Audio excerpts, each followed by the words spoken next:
Assalamualaikum warahmatullahi wabarakatuh.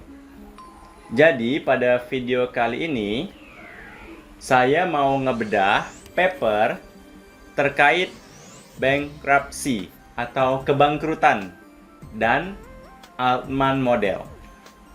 Jadi paper yang akan kita bedah, ini dia papernya. Altman Model and Bankruptcy Profile of Islamic Banking Industry. A comparative analysis on financial performance. Nah, jadi artikel ini terbit di jurnal International Journal of Business and Management. Jadi ini volume 10 nomor 7 terbitnya di tahun 2015. Kita coba bedah paper ini. Jadi autornya di sini ada dua, Amin Jan dan Maran Marimutu. Nah, ini dia. Oke, kita langsung bedah. Ini papernya ya, saya tunjukkan dulu. Nah, ini papernya seperti ini. Kira-kira ini ada 10 halaman ya. Ya, ada 10 halaman nih kelihatan. Nah, informasi apa yang pertama kita dapatkan? Coba kita lihat. Nah, ini dia. Kita coba bedah. Salah satu penelitian yang dilakukan oleh Jan dan Marimutu ya, di tahun 2015 adalah dia menganalisis kebangkrutan, di mana dia menggunakan Altman Z-score. Jadi, menganalisis kebangkrutannya menggunakan Altman Z-score.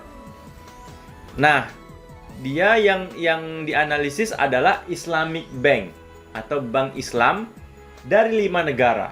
Negara apa ya? Ada Iran, Saudi Arabia, Malaysia, apa nih? UAE ya, kayak Uni Emirat Arab ya, itu ya, United Arab Emirates mungkin. Dan Kuwait ya, UAE dan Kuwait. Nah, data yang dikumpulkan dari artikel ini, paper ini, dia mengumpulkan datanya selama 5 tahun. Dari tahun 2009 sampai 2013. Nah, tadi kan ada 5 negara. Dari 5 negara tersebut, masing-masing mengambil 5 sampel bank Islam. Contoh nih, untuk negara Iran, 5 bank Islamnya ada Bank Maskan, Bank Saderat Iran, Karafarin Bank, Saman Bank, sama Sina Bank. Nah, jadi 5 negara itu masing-masing negaranya mengambil sampel sebanyak 5 bank. Contoh lagi, kalau di Malaysia 5 banknya Afin Islamic Bank Berhad, Alliance Islamic Bank, sampai Bank Islam, dan seterusnya. Seperti itu dia. Lanjut. Nah, salah satu temuan dari riset ini, dari paper ini adalah kebangkrutan yang paling tinggi terjadi pada Al-Ahli Bank. Nah, kalau kebangkrutannya paling tinggi, itu artinya nilai Z-score-nya itu paling rendah. Jadi kalau kebangkrutannya semakin tinggi, itu nilai Altman Z-score-nya semakin rendah. Nah, di sini kebangkrutan yang paling tinggi itu terjadi pada Al-Ahli Bank. Kenapa? Karena nilai rata-rata Altman Z-score-nya itu paling rendah, yakni 0,19. Coba kita lihat nih. Lihatnya di kolom AVG. Nah, itu dia, rata-rata. Contoh nih, rata-rata Z-score pada Bank Maskan 0,71. Rata-rata Z-score pada Bank Saderat Iran 0,28. Sampai rata-rata Z-score pada Kuwait International Bank 1,37. Nah, si peneliti ini memberi ranking. Ya, memberi ranking dari nilai rata-ratanya. Kita bisa lihat nilai Z-score yang paling tinggi nilai Z-score yang paling tinggi terjadi pada Al Baraka Investment. Berapa nilai rata-rata Z-score-nya? 7,68. Nah, itu paling tinggi Z-score-nya. Makanya di sini rankingnya 1. Karena Z-score-nya paling tinggi di Al Baraka Investment and Development Co, itu artinya kebangkrutan pada Al Baraka Investment itu paling rendah. Artinya potensi untuk bangkrutnya itu paling rendah. Nah, rata-rata Z-score yang paling rendah itu terjadi pada tadi Al-Ahli. Coba kita lihat di mana Al-Ahli. Nah, ini dia pada Kuwait. Lihat, Al-Ahli Bank. Rata-rata Z-score-nya 0,19. Rankingnya ke-25. Jadi, artinya rata-rata Z-score yang paling rendah itu adalah Al-Ahli Bank. 0,19. Artinya apa? Karena rata-rata Z-score-nya paling rendah, potensi kebangkrutan dari Al-Ahli Bank-nya itu paling tinggi. Nah, jadi dia kebalikan. Jadi kita bisa lihat ya, untuk potensi kebangkrutan yang paling rendah, peringkat pertamanya itu adalah Al Baraka, peringkat keduanya Islamic Development Bank. Sama-sama dari Arab Saudi.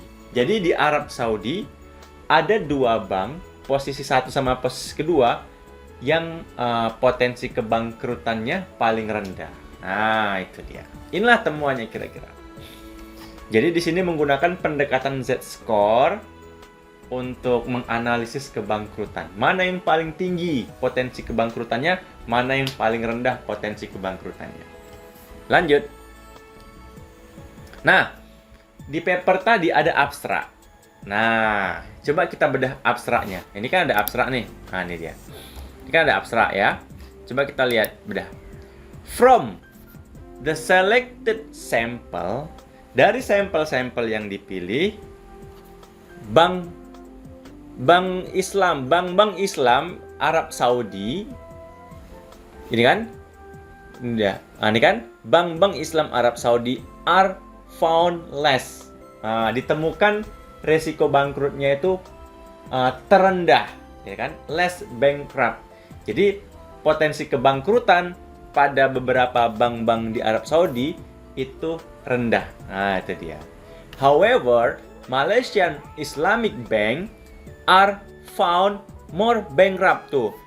Bagaimanapun bank-bank Islam Malaysia beberapanya ditemukan potensi kebangkrutannya tinggi. Nah, itu dia karena Z-score-nya rendah yang Malaysia tadi. Mana Malaysia? Nah, ini dia.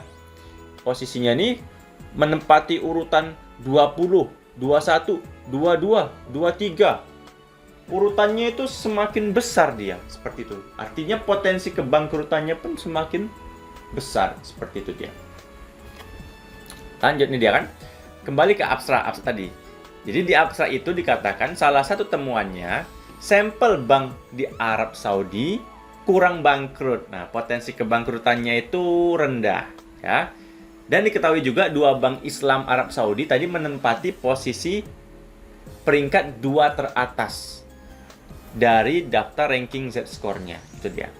Z-score-nya itu paling tinggi di bank yang ada di Arab Saudi. Ini kan bisa kita lihat tadi kan. Ini dia. Yang Arab Saudi tadi AVG-nya. Ini kan. Al Baraka sama Islamic. Ini kan 7,68, 6,4. Peringkat 1, peringkat 2. Oke, kita lanjut. Temuan yang lain ini dia. Temuan hasil lainnya adalah, nah sekarang kita fokus ke indikator kinerja. Di sini ada 4 indikator kinerjanya. Yang pertama menggunakan indikator liquidity, likuiditas, profitability, productivity, sama insolvency. Nah, jadi menggunakan 4 indikator kinerja. Nah, di sini temuan hasil lainnya adalah pada indikator kinerja liquidity, Saman Bank dari negara Iran menempati urutan peringkat 1. Nah, jadi pada indikator kinerja yang liquidity, yang paling bagus itu bank Saman Bank. Karena nilainya paling tinggi liquidity-nya. Mana ya? Mana Saman Bank? Ini dia. Ini kan peringkat ke 1. Saman Bank. Tuh. Kemudian lanjut. Pada indikator profitability, At-Tijari Al-Islami dari negara Uni Arab Emirates itu menempati urutan yang ke-1. Profitability nih, yang peringkat ke-1 ini dia. At-Tijari Al-Islami. Kalau kita lihat dari productivity, peringkat ke-1-nya ini dia. Karafarin Bank. Itu yang kinerjanya bagus. Untuk indikator kinerja dari insolvensi yang paling bagus juga dari Arab Saudi. Ini dia, Al Barakah. Jadi kita bisa lihat ya, ya di Arab Saudi. Di Arab Saudi peringkat-peringkatnya 1. Kalau di sisi insolvensinya, indikator kinerja insolvensinya, yang paling bagus itu di Al Barakah, itu peringkat pertamanya, sama yang kedua Islamic Development Bank. Itu dia. Ya. Tapi kalau di indikator kinerja liquidity-nya itu yang paling bagus, yang pertama Saman Bank, sama nomor 2. Nomor 2 ya. Tetap juga di Arab Saudi, Al Barakah. Yang nomor 3 Islamic Development Bank, itu dia. Oke, lanjut. Nah, temuan hasil lainnya, secara rata-rata kebangkrutan paling tinggi, potensi yang paling tinggi terjadi pada negara Malaysia. Dengan Z-score paling rendah 0,99. Sementara kebangkrutan paling rendah atau resiko kebangkrutannya tuh paling rendah terjadi pada negara Saudi, yakni dengan Z-score paling tinggi 4,45. Dari mana kita melihatnya ya? Nilai rata-ratanya tadi. Dari sini mungkin ya. Ya, ini dia kan. Malaysia ini paling rendah 0,99.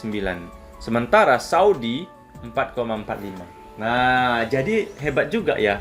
Dengan menggunakan Z-score, kita bisa memprediksi tingkat kebangkrutan. Nah, itu dia. Mana yang potensi kebangkrutannya paling tinggi, mana yang potensi kebangkrutannya paling rendah. Dengan Altman Z-score itu bisa diprediksi. Namakan prediksi ya, hanya prediksi, tapi bisa digunakan sebagai bahan pertimbangan, misalkan untuk berinvestasi, seperti itu dia. Lanjut, ini dia. Sementara secara rata-rata, Saudi memiliki kinerja paling tinggi pada indikator likuiditasnya. Karena nilai liquidity-nya paling tinggi 2,75. Nah, itu dia.